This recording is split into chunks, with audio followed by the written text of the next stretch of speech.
Bucharest, talks between the government and trade unions in public education failed. A large-scale rally was held in Chișinău at the initiative of President Maia Sandu in support of the country's EU integration efforts, and President Joe Biden announced fresh U.S. military aid for Ukraine following talks with Volodymyr Zelensky on the sidelines of the G7 summit in Hiroshima.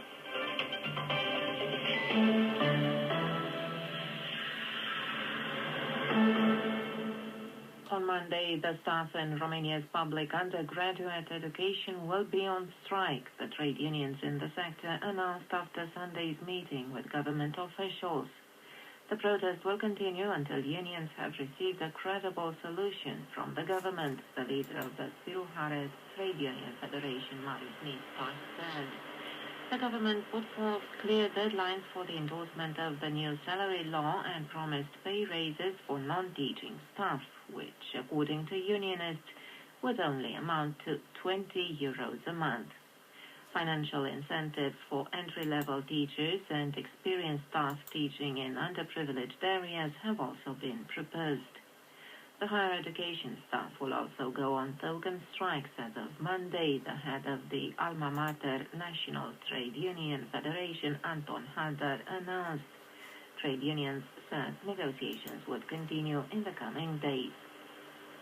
A large-scale rally was held in Chișinău on Sunday at the initiative of President Maia Sandu in order to prove Moldovans' support for the country's EU accession.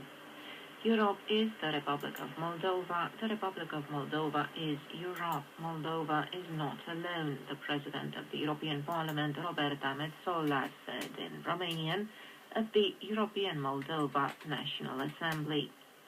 Participants adopted a resolution confirming the support of Moldovan citizens for the country's EU accession efforts.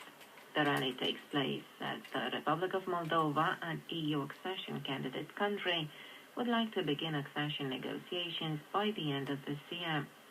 For this stage to begin, Moldova must complete 9 recommendations, which will be assessed by this autumn in a European Commission report. In Bucharest, the Organization of Moldovan Students organized a similar rally in front of Moldova's embassy. Some of the people watched the speeches in Chișinău jointly with the Moldovan ambassador to Bucharest, Victor Kirila. The U.S. President Joe Biden Sunday announced new military aid measures for Ukraine following talks with his Ukrainian counterpart Volodymyr Zelensky on the sidelines of the G7 summit in Hiroshima.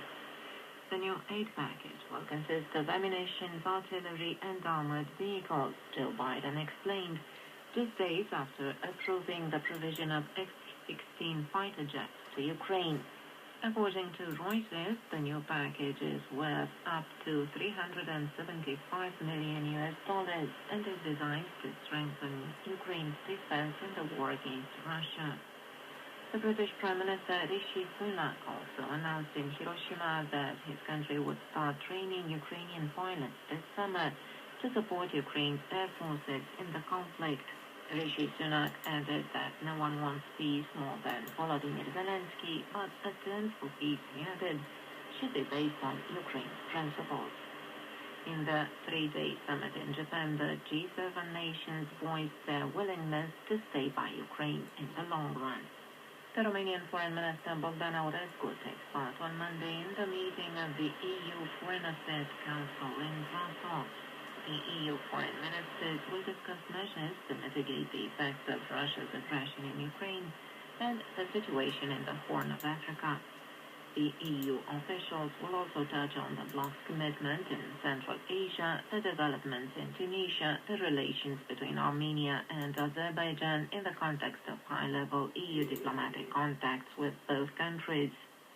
According to the Romanian Foreign Ministry, Bogdan Aurescu will reiterate Romania's firm continuing support for Ukraine and will express hopes that an agreement will be reached as soon as possible on the 8th support package for the Ukrainian Air Forces under the EU Peace Facility.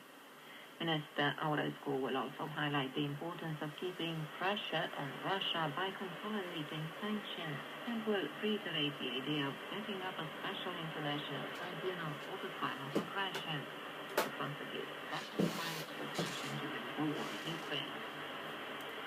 Romanian beekeepers say they are left with large amounts of unsold honey because of imports of cheaper and poorer quality honey.